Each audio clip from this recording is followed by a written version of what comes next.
علم میرے سینے پہ جو تھا وہ علم ابو بکر کے سینے پر، علم جو میرے سینے پر تھا وہ ابو بکر کے سینے پر، جو شریعت میرے سینے پر وہی شریعت ابو بکر کے سینے پر۔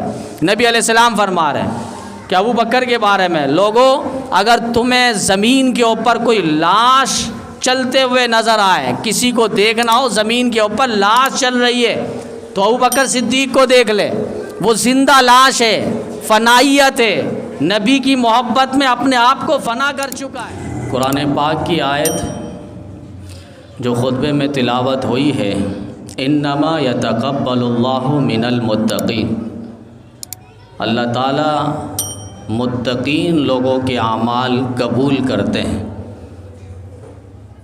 یعنی جو تقوی والے متقی اور پرہیزگار ہے، جو گناہوں کی زندگی سے دور ہے، اللہ تعالیٰ ایسے لوگوں کے اعمال قبول کرتے ہیں۔ اور اگر انما حسر کے لیے ہو، اور ہے بھی انما حسر کے لیے، جس کا معنی یہی ہوتا ہے انما یتقبل اللہ من المتقین، اللہ تعالیٰ صرف متقین لوگوں کے اعمال قبول کرتے ہیں۔ تو دو لفظ آپ سنتے ہوں گے، ایک قابلیت ہے اور دوسرا لفظ ہے قبولیت۔ قابلیت اور قبولیت یہ دو الفاظ ہیں ملتے جلتے، لیکن ان کا معنی اور مفہوم یہ الگ الگ ہے۔ قابلیت کہتے ہیں کہ اللہ تعالیٰ نے کسی انسان کے اندر صلاحیتیں رکھی ہے، اس کے اندر استعداد ہے، اس کے اندر لیاقت ہے، طریقہ سلیقہ ہے، وہ اللہ تعالیٰ نے اسے کمالات عطا کیے، صفات عطا کیے، وہ حسن والا ہے، فضل والا ہے، کرم والا ہے، وہ اعلیٰ تعلیم والا ہے، وہ رہن سہن کو جاننے والا ہے۔ یہ صلاحیتیں اور یہ کمالات و صفات جس کے اندر موجود ہو، آپ اور میں اسے قابل انسان کہتے ہیں کہ اس کے اندر قابلیت ہے۔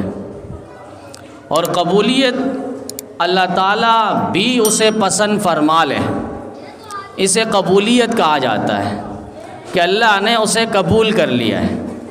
ورنہ ساری صلاحیتیں موجود ہو، سارا علم و کمال اور فضل اور عنایت اس کے اندر موجود ہو، سارے کمالات اس میں موجود ہو، بڑا علم والا، دانشور، عقل مند، خیرت شمار ہو، لیکن اس کے اندر قبولیت والی صفت موجود نہ ہو، اللہ تعالیٰ نے اسے قبول نہ کیا ہو، تو پھر ایسی قابلیت کا کوئی اعتبار نہیں ہے۔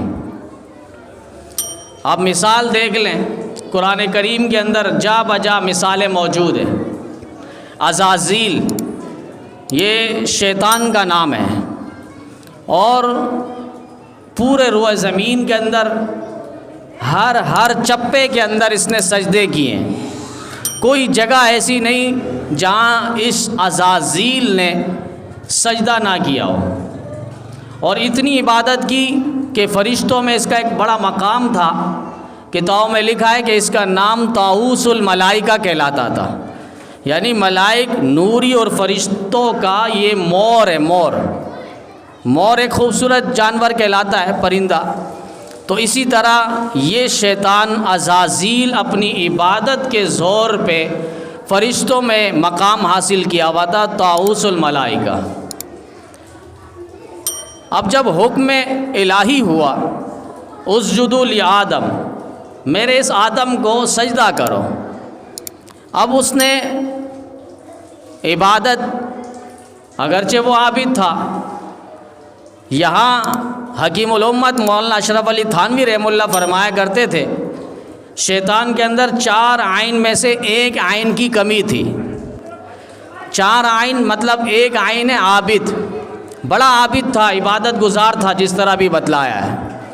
اور دوسرے نمبر پر عالم، وہ علم اتنا رکھتا تھا کہ خداوند عالم کے ساتھ اس نے بحث و مباحثہ کیا، اور اس نے سجدہ نہیں کیا، اور اس نے یہ جملہ کہا، اللہ تعالیٰ سے مناظرہ کرنے لگا اور کہا انا خیر من، میں تو اس سے بہتر ہوں، خلقتنی من نار وخلقتہ من طین، آپ نے مجھے آگ سے پیدا کیا ہے، بنایا ہے، اور آدم کو آپ نے مٹی سے پیدا کیا ہے۔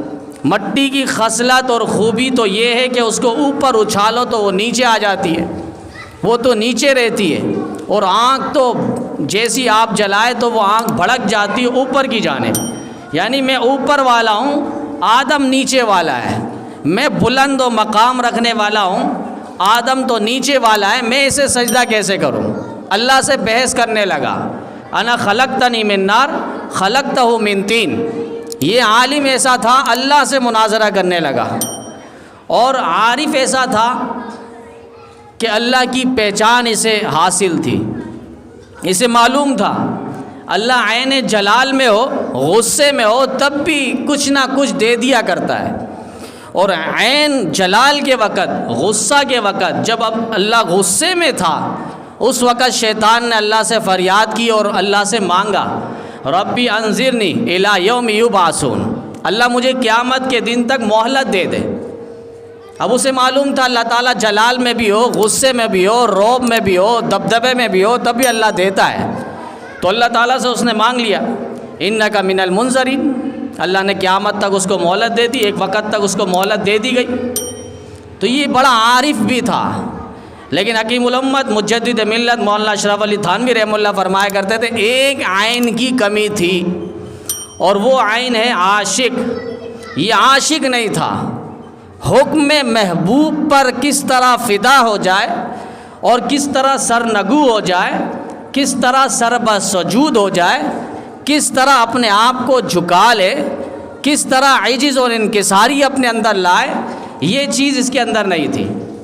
عاشق نہیں تھا، عابد تھا، عالم تھا، عارف تھا، لیکن عاشق نہیں تھا۔ تو اللہ تعالیٰ نے اس کو قیامت تک اس پر لعنت کی ہے، وَإِنَّ عَلَيْكَ لَعْنَتِي إِلَىٰ يَوْمِ الدِّينِ، راندہ درگاہ اللہ تعالیٰ نے اس کو بنا لیا۔ اب آپ دیکھیں اس کے اندر کتنی صلاحیت اور قابلیت موجود ہے، لیکن اس کے اندر قبولیت، توفیق خداوندی اور حکم خداوندی کو ماننا، وہ قبولیت والی صفت پیدا کرنا اور توفیق مانگنا، یہ اس کے اندر نہیں تھی۔ پھر اسی طریقے سے آگے آپ دیکھیں، فرعون کا زمانہ آیا، تخت پہ اس نے حکومت کی، 67 سال اس نے تقریباً حکومت کی ہے بنی اسرائیل پہ۔ اس کے اندر اتنی صلاحیت اور اتنی طاقت تھی، وہ اتنا بڑا ظالم، طاغی اور باغی بادشاہ تھا کہ اپنے دور میں اس نے 90,000 بچے قتل کروائے۔ اب آپ دیکھیں کوئی بھی حکومت ہو، ایک بچہ بھی وہ قتل کروا کے دیکھے، پوری عوام کس طرح متحد ہوتی ہے اور کس طرح اس حکومت کے تخت کو تاراج کرتی ہے۔ اور وہ ظالم جس نے 90,000 بچوں کو ذبح کروایا، قتل کروایا، مجال ہے کوئی بنی اسرائیل اس پر انگلی اٹھائے؟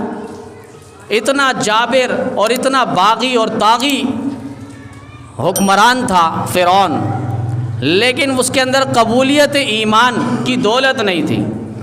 آخری وقت میں وہ ایمان تو لا رہا ہے، قرآن کریم کے اندر اللہ تعالیٰ نے اس کے جو الفاظ ذکر کیے ہیں کہ آمنتو بنی اسرائیل، کہ میں بنی اسرائیل کے رب پر ایمان لاتا ہوں۔ موسیٰ اور ہارون کے رب پر ایمان لانا یہ اس کی زبان سے نہیں نکل رہا، چونکہ موسیٰ اور ہارون کو یہ مانتا نہیں تھا، نفرت رکھتا تھا، بنی اسرائیل کے رب پر کہہ رہا ہے۔ تو اللہ تعالیٰ نے فرمایا آل آنا، اب آ رہے ہو، ایمان لا رہے ہو؟ تو موت کے وقت جب سارے دروازے آخرت کے کھل جاتے ہیں، اس وقت توبہ کی توفیق نہیں ہوتی، توبہ قابل قبول نہیں ہے۔ موت سے پہلے جب تک موت کے آثار نمودار نہ ہو، اس وقت تک توبہ مانی جاتی ہے۔ تو یہ فرعون ساری صلاحیت اس کے اندر ہونے کے باوجود، قابلیت ہونے کے باوجود، قبولیت والا مادہ اس کے اندر موجود نہیں تھا، اور وہ قبولیت یہی تھا کہ ایمان کی دولت اور قبولیت سے مالا مال ہو جاتا۔ پھر چلتے چلتے آپ دیکھیں عمر بن ہشام، نبی علیہ السلام کا جو چچا تھا، جس کو ابو جہل کہا جاتا ہے، یہ اپنی حکومت کے وقت اس نے حضرت عمر رضی اللہ تعالیٰ عنہ، جو ابھی مسلمان نہیں ہوئے تھے، چونکہ ان کا نام بھی عمر تھا، اور ابو جہل کا نام بھی عمر تھا، تو اس نے کہا کہ 2 عمر نہیں، 1 عمر ہونا چاہیے، تم اپنا نام میرے سامنے عمر نہیں عمیر رکھو گے۔ تو ان کا نام حضرت عمر رضی اللہ تعالیٰ عنہ کو عمیر کہا جاتا تھا، اور تصغیر اس کے اندر کم ہو جاتی ہے اس معنی کے اعتبار سے۔ تو یہ عمر بن ہشام جو ہے ابو جہل، یہ اتنا ذہین تھا اور یہ اتنے بڑے بڑے معاملات کو، پنچایت کو منٹوں میں حل کرتا تھا۔ جو لوگ قبائل کے لوگ بڑے بڑے بیٹھنے کے باوجود اس مسائل کو حل نہیں کر پاتے، اس لیے اس کو لوگوں نے ابو الحکم کا لفظ کہا۔ ابو الحکم کہ پنچایت کا باپ، پنچایت کو حل کرنے والا، معاملات کو سلجھانے والا۔ لیکن اس کے اندر ایسی خامی تھی کہ نبی کریم صلی اللہ علیہ وسلم کو حق اور سچ جاننے کے باوجود ماننے کو تیار نہیں تھا۔ نبی علیہ السلام نے فرمایا یہ فرعون حاذ الامہ، میری امت کا فرعون دیکھنا ہو تو ابو جہل کو دیکھ لو۔ تو یہ ابو الحکم نہیں، یہ ابو الجہل ہے۔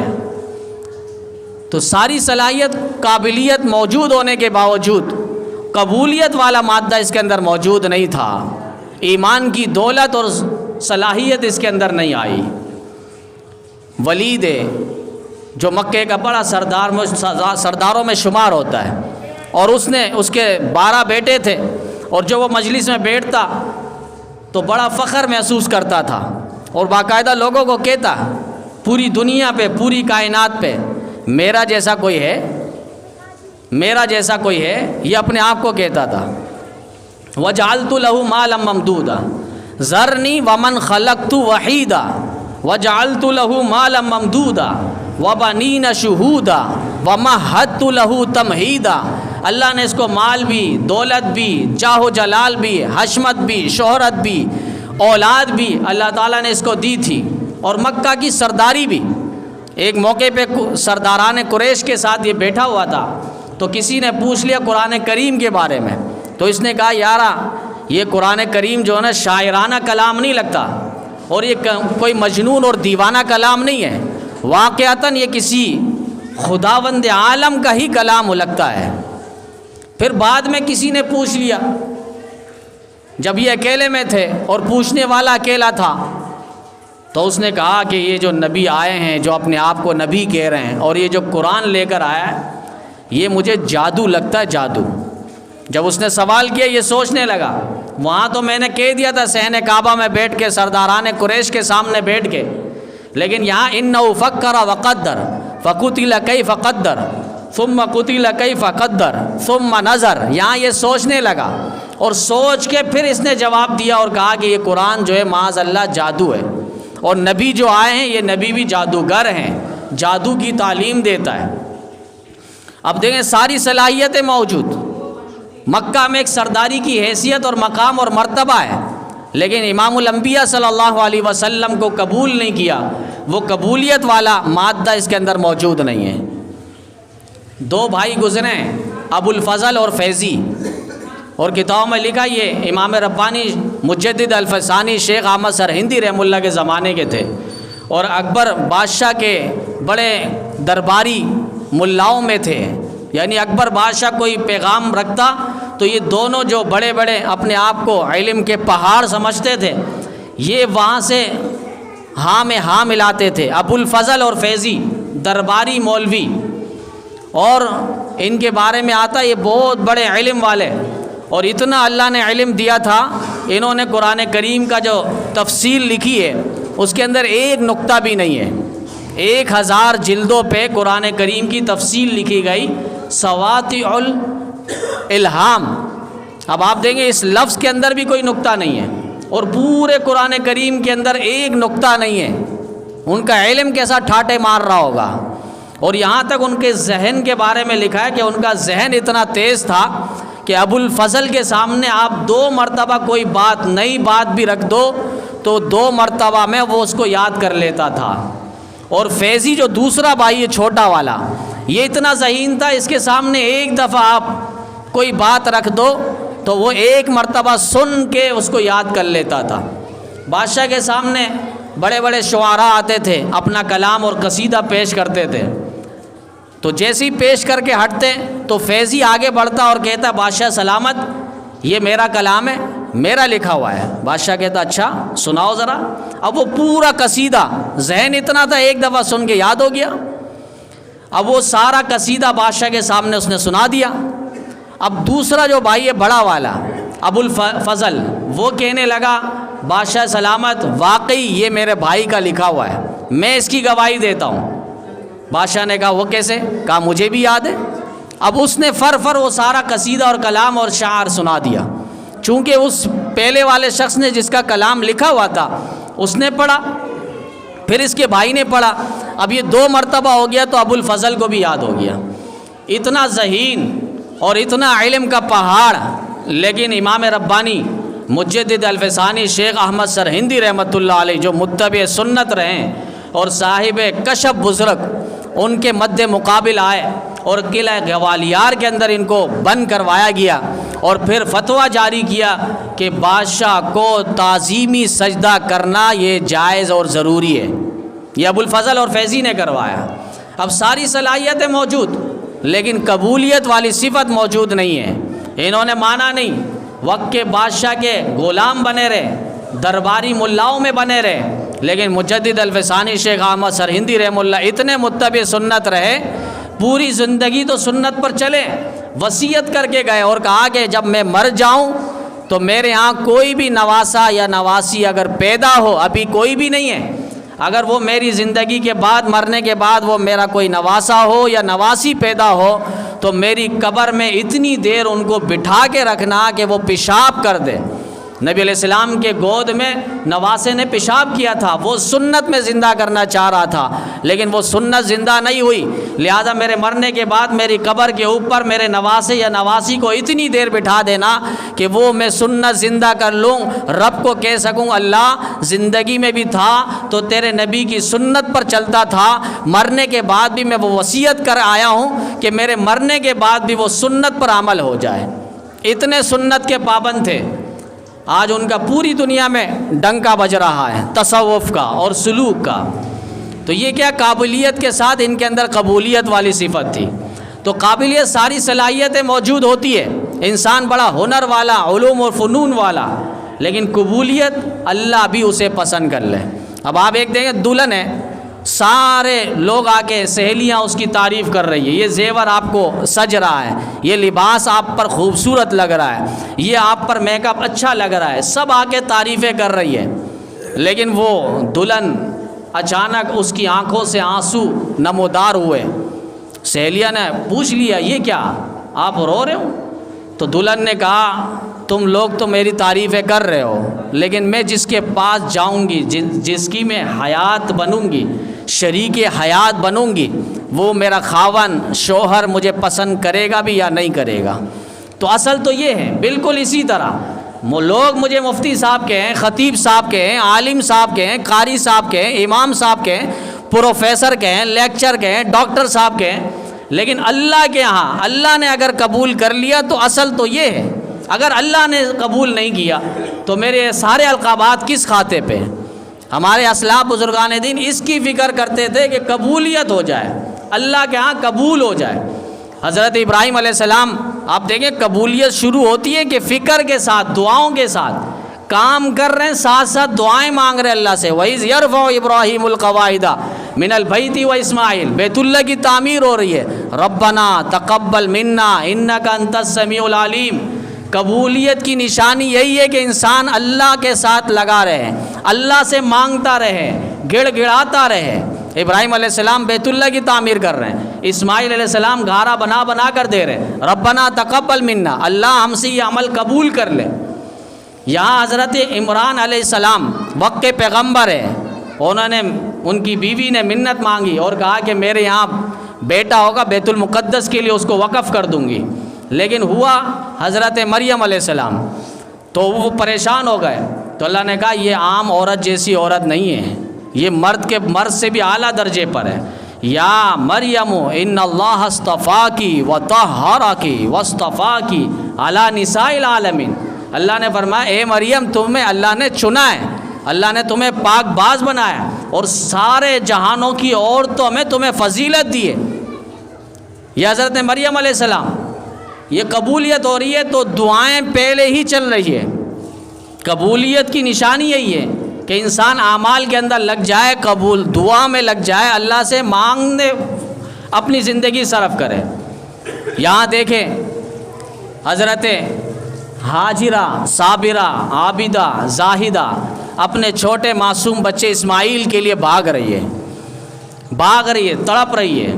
سعی بین الصفا والمروہ، کوئی حاجی اس کا حج اس وقت تک مکمل نہیں ہوگا جب تک وہ صفا مروہ دو پہاڑی کے درمیان دوڑے نا۔ اللہ نے وہ ادا اتنی قبول کر لی کہ قیامت تک کوئی بھی حاجی آئے گا اس کا حج مکمل نہیں ہوگا جب تک یہاں چکر نہ لگا۔ تو قابلیت کے ساتھ قبولیت آپ دیکھیں۔ چونٹی ہے، اس کی کیا حیثیت ہے؟ حضرت سلیمان علیہ السلام کا لشکر جا رہا ہے اور ایک چونٹی نے آواز دی، یا ایھا النمل ادخلوا مساکنکم لا یحطمنکم سلیمان وجنودہ وہم لا یشعرون۔ اے چونٹیوں، سب اپنے بلوں میں چلی جاؤ۔ حضرت سلیمان علیہ السلام اپنے لشکروں کے ساتھ آ رہے ہیں، ایسا نہ ہو تمہیں اپنے پاؤں سے رون ڈالے۔ یہ ایک چونٹی نے خیر خواہی کی تھی، سب کو بچانے کے لیے ایک فکر پیدا کی اور کہا کہ سب اپنے بلوں میں گھروں میں چلی جاؤ، ایسا نہ ہو حضرت سلیمان علیہ السلام کا لشکر تمہیں رون نہ ڈالے۔ اللہ کو یہ خیر خواہی اتنی پسند آئی، قرآن کی آیت بنا دی۔ قیامت کی صبح تک قرآن کی تلاوت ہوگی، یہ آیت کی تلاوت ہوگی۔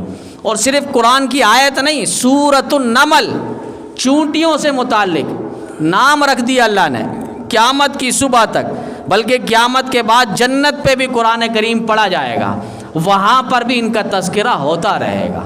یہ کیا قبولیت ہے، خیر خواہی ہے، اللہ نے قبول کر لیا ہے۔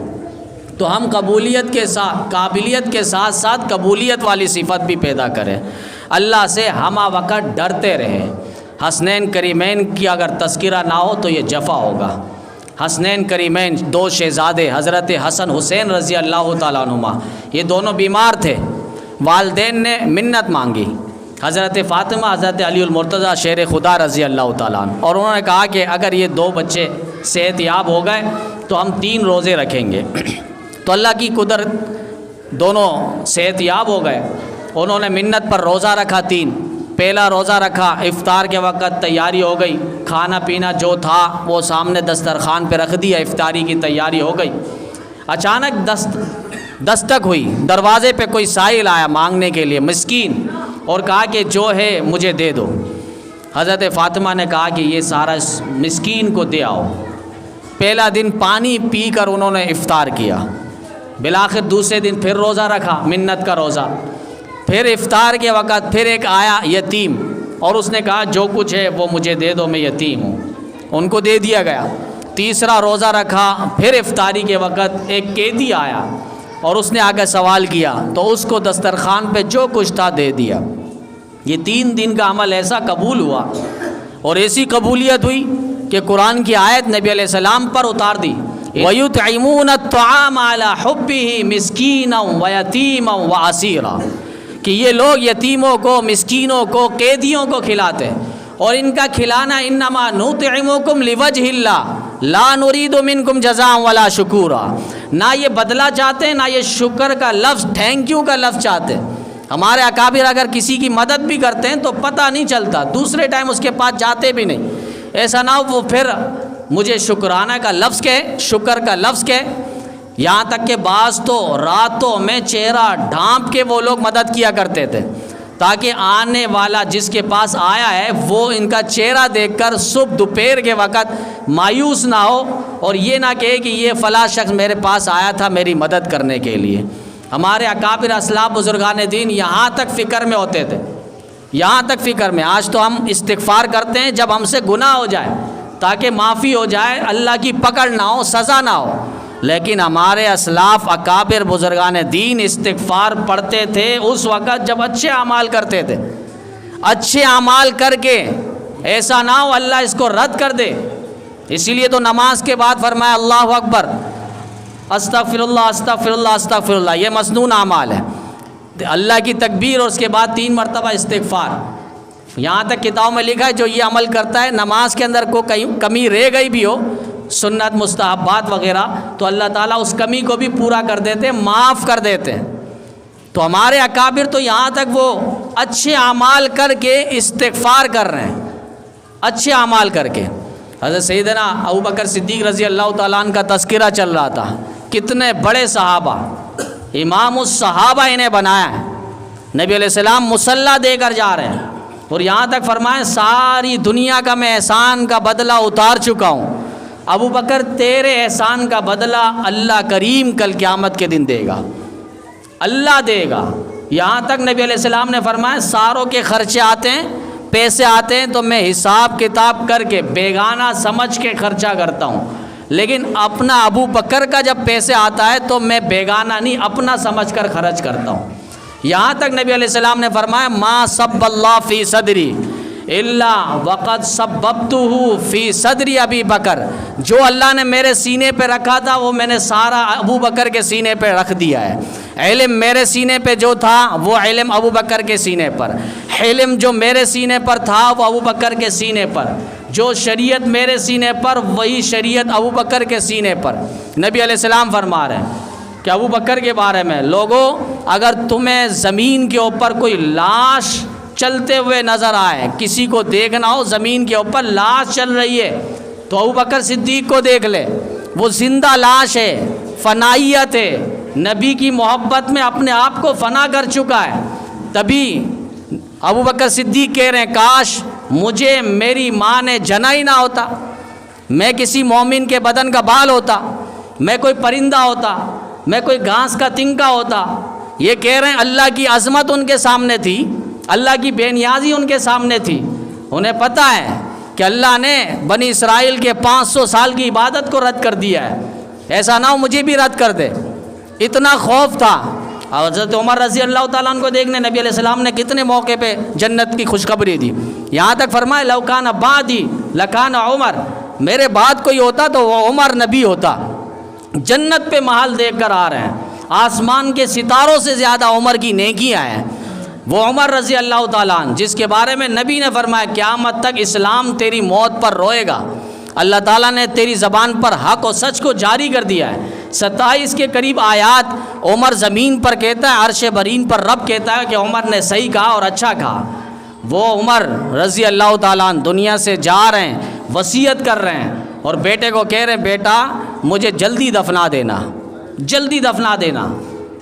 کہا کہ ابا آپ اتنی جلدی کر، ہم تو جلدی کریں گے لیکن آپ تو اتنا کہہ رہے ہیں کہ اتنی جلدی۔ کہا جی اللہ اگر میرے سے راضی ہے تو مجھے جلدی اللہ سے ملا دینا، اور اگر اللہ مجھ سے ناراض ہے تو میرا بوجھ اپنے کندھوں پر سوار نہیں کرنا، مجھے جلدی دفنا دینا۔ یہ کیسے لوگ تھے؟ اللہ سے اتنا ڈرنے والے تھے، قبولیت انہوں نے مانگی تھی، ڈر اور خوف اتنا تھا۔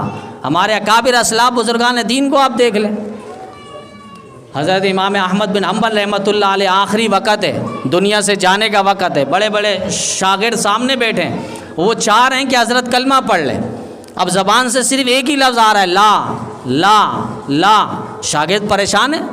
تھوڑا افاقہ ہوا، کسی نے پوچھ لیا حضرت آپ لا لا کہہ رہے تھے؟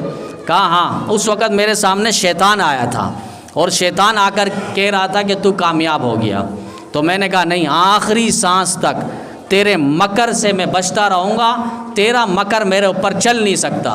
یہ امام احمد بن آخری سانس تک۔ ہم کس کھیت کے مولی ہیں؟ ہم کہاں کی زندگی گزار رہے ہیں؟ وہ عبداللہ بن مبارک رحمۃ اللہ علیہ جو امام بخاری رحمۃ اللہ علیہ کے استاد ہیں، عبداللہ بن مبارک رحمہ اللہ، امیر المؤمنین فی الحدیث ان کو کہا گیا ہے، اتنے پائے کے بزرگ، لیکن دنیا سے جا رہے ہیں، شاگرد سامنے بیٹھے ہیں، شاگردوں کو کہا چارپائی سے مجھے نیچے اتار دو، چارپائی سے نیچے اتار دیا گیا۔ شاگرد دیکھ کر حیران ہے کہ حضرت اپنی داڑھی سے فرش کو مل رہے ہیں، چہرے کو مل رہے ہیں اور کہہ رہے ہیں کہ اللہ عبداللہ بن مبارک کے اس بڑھاپے پر رحم فرما۔ یہ نہیں کہا میں بڑا محدث ہوں، میں بڑا مفسر ہوں، میں بڑا فقیہ ہوں، میں تو امام بخاری کا بھی استاد ہوں، میرا اتنا بڑا مقام اور مرتبہ ہے۔ بڑھاپے کا رحم کی اپیل اللہ سے کی عبداللہ بن مبارک رحمۃ اللہ علیہ۔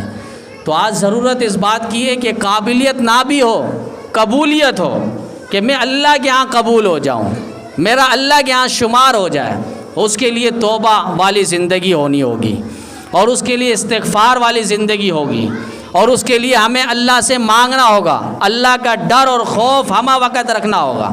قبولیت کی نشانی یہی ہے کہ تقوی قبولیت کے لیے ضروری ہے۔ ہم باہر کی زندگی ہو یا گھر کی زندگی ہو، خلوت کی زندگی ہو یا جلوت کی زندگی ہو، لوگوں میں بیٹھیں تب بھی اللہ کا ڈر ہو، اور لوگوں سے ہٹیں تب بھی اللہ کا ڈر ہو، موبائل پر بیٹھیں تب بھی اللہ کا ڈر ہو۔ جس طرح موبائل کو لیں تو موبائل وہی جملہ کہے گا، وہی جملہ جو حضرت یوسف علیہ السلام نے کہا تھا۔ یہاں تو زلیخا والی لفظ ہے، ہائی تلک میرے پاس آؤ، یہ تو موبائل کہہ رہا ہے میرے پاس آؤ، لیکن ہمیں کہنا ہوگا قال معاذ اللہ، یوسف علیہ السلام کا جملہ کہنا ہوگا۔ موبائل استعمال ہو رہا ہے تو اس کو دین کے نہج پر استعمال ہو، اور اس کو صحیح، ورنہ تو ہمارے اکابر نے اس دور کا سب سے بڑا فتنہ قرار دیا ہے۔ ہم تو مسائل کے لیے بھی کتاب کے بغیر ہم موبائل کو کھولتے ہیں، اور گوگل کے اندر ہم سارے مسائل کو چیک کرتے ہیں، علماء کے بیانات اس کو سننے کی کوشش ہو، مسائل کے لیے علماء کی طرف رجوع ہو۔ فاسألوا اہل الذکر ان کنتم لا تعلمون، ایمان والو جب تم سوال مسئلہ پوچھو اہل ذکر سے اور اہل علم سے، تو قابلیت کے ساتھ ساتھ قبولیت والی صفت بھی ہو، توبہ والی زندگی ہو، اور نماز والی زندگی ہو، اور ذکر فکر کے ساتھ رہیں گے تو اللہ تعالیٰ ہمیں کامیاب فرمائے گا۔ اللہ تعالیٰ ہم سب کو قابلیت کے ساتھ ساتھ قبولیت والی اور توفیق اور اعمال اور توبہ والی زندگی اللہ نصیب فرمائے۔ وآخر دعوانا ان الحمد للہ۔